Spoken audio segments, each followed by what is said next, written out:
Calvin Abueva, gusto nang umalis sa Titan Ultra? Pwede ba sa Barangay Ginebra? Coach Tim Cone, kinumpirmang walang babaguhin sa Ginebra kahit na meron na naman silang title drought.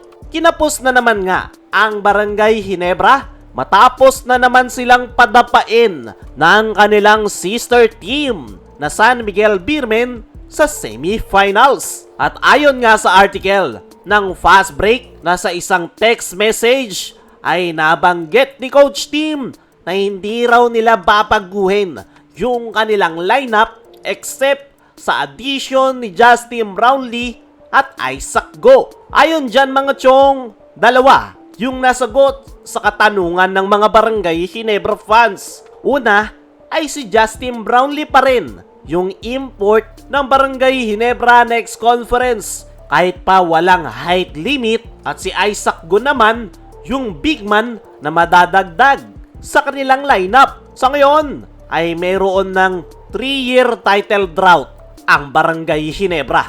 Matagal-tagal na rin kasi yung huli nilang kampyonato dahil huli nilang championship ay noong 2023 pa kontra Bay Area Dragons. Kaya naman, hindi mo rin masisisi yung ilang mga Barangay Ginebra fans na nagde-demand ngayon sa Ginebra management na kumuha ng bagong big man. Pero kung si Coach Tim Cone nga ang tatanungin, ay mas gusto pa rin niya yung kasalukuyang lineup ng Ginebra. Mas kumpiyansa nga daw si Coach Tim sa kanyang lineup at naniniwalang capable ang Ginebra na mag-compete sa higher level. At nagawa naman yan ng Ginebra kung saan nagawa nilang makasabay sa San Miguel. Ang kaso, hindi talaga kinaya. Sa ngayon, ang gusto ni Coach Tim ay continuity sa kanyang Ginebra lineup.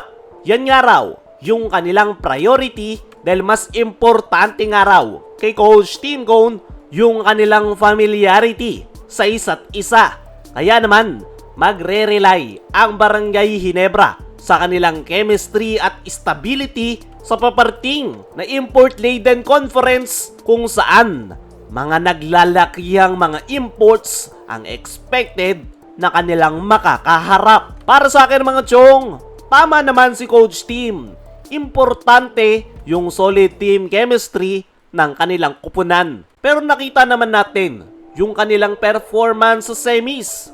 Okay na okay yung kanilang ipinakita. Ang talagang problema ng Ginebra ay yung kanilang frontcourt position. Diyan nga sila tinalo ng San Miguel Beermen. Kaya kung ipagpipilitan ni Coach Tim na yun pa rin yung kanilang lineup, ay hindi malabong maulit lang ng maulit yung nangyari sa kanila sa semis dahil wala silang legitimate big man. Idagdag man ni Coach Tim si Isaac Go, hindi yan sasapat. Dumako naman tayo dito sa kabilang balita. Calvin Abueva, gusto nang umalis sa Titan Ultra? Pwede ba sa Barangay Ginebra? Mainit ngayon itong si Calvin Abueva sa social media kung saan may mga ipinopost nga ito na gusto na niyang umalis sa kanyang kupunan dahil hindi na ibibigay yung kanyang gusto. Actually, ilang linggo nang ganyan si Calvin Abueva. Hindi nga natin alam kung ano yung tunay na nangyayari kay Calvin Abueva sa Titan Ultra.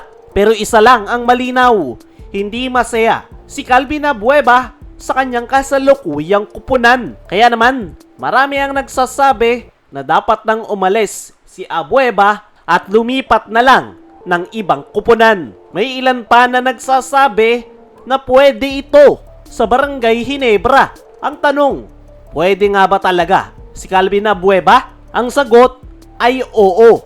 Dahil bagay na bagay yung energy at hustle ni The Beast sa Never Say Die tagline ng Barangay Ginebra. Mas magiging exciting ang PBA once na mapunta si Abueva sa Ginebra. Ang malaking tanong lang dito ay kung gusto ba ni Coach Tim Cone si Calvin Abueva. Kung fans lang ang masusunod, syempre gusto ng mga Barangay Ginebra fans na makita si Abueva na suot ang Ginebra jersey.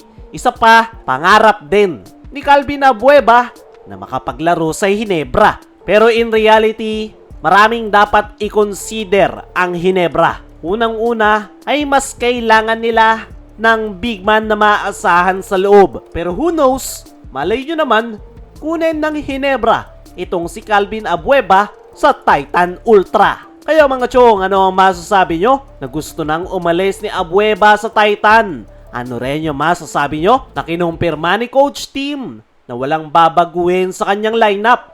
I-comment mo lang dyan sa ibaba.